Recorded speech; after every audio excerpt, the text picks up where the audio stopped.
zo'r lokatsiyadan narxiga arziydigan hashamatli xonadon qidirayotgan mijozlarimiz uchun juda ham zo'r taklifimizga chiqyapti. Mirzo Ulug'bek tumani Orientir Salom choyxona 16 sotuv yer maydoniga qurib bitkazilgan shu fayzli xonadonimizda sotuvda.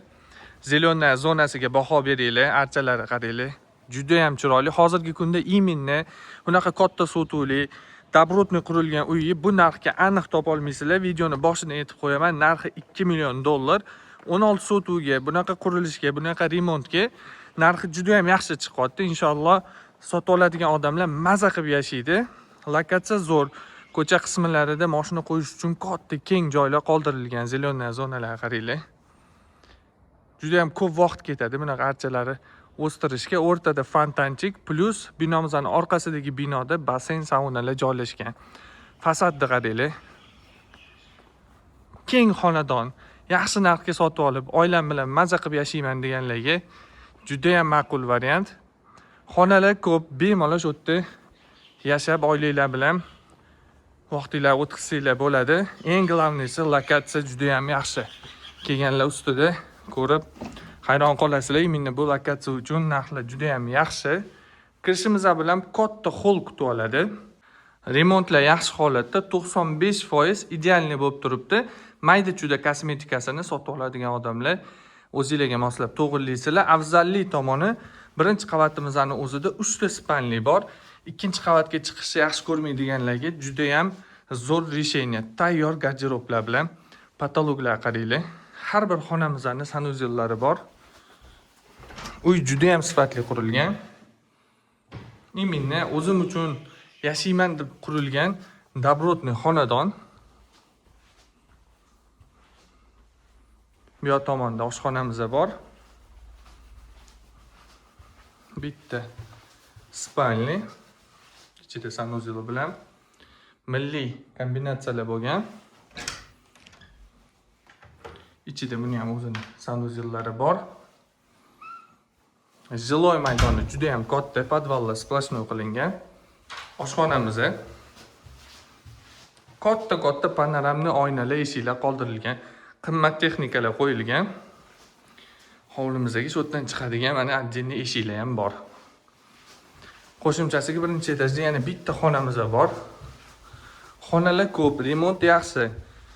Shu sohaning ichidagi odam sifatida remontiga, joylashuviga, sotuviga narxi juda ham yaxshi deb aytaman.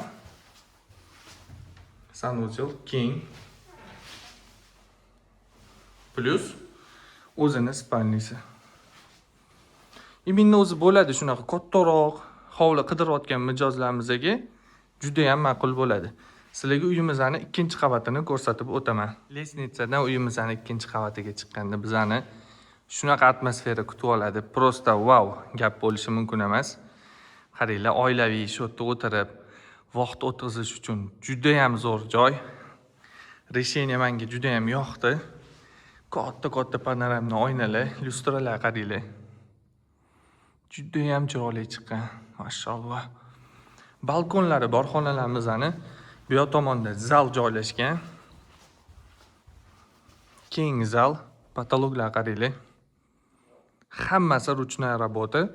Mehmonlar shu yerda kutsanglar, bu yoq tomonda отдельный kofe ichib o'tiradigan joylarni qaranglar. Qo'shimchasiga ikkinchi qavatimizda ham ikkita spalnimiz joylashgan. Ichida отдельный sanuzellar bilan.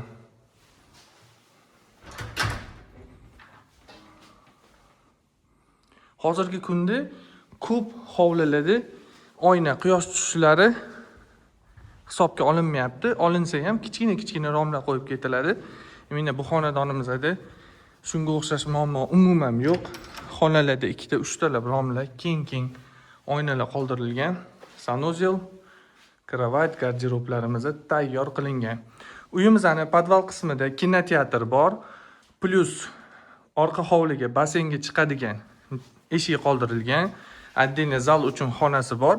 Ularni ko'rsatib o'tirmayman, sababi videomizda ko'p bo'lib ketib qoladi. Sizlarga uyimizning basseyn qismini ko'rsatib o'taman. Uyimizning orqa hovlisiga o'tdik. Shunaqa keng joylar qoldirib ketilgan. Bu yoq tomonda mana letniy kuxnya uchun mo'ljallangan отдельный joylar va qo'shimchasiga dam olish zonasi basseyn saunalari bilan, naves bilan yopilgan. Hozirgi kunda hech kim foydalanmayotgani hisobiga ozgina kir bo'lib turibdi. Bularga ahamiyat qilmaysizlar. Endi yashiladigan joy bemalol sotib oladigan odamlar uborka qilsa ideal holatga keladi. Narxi aytib o'tganimdek $2 million. Ustida yana ozgina kelishiladi. Nomerni yozib qoldiraman, bemalol murojaat qilishingiz mumkin.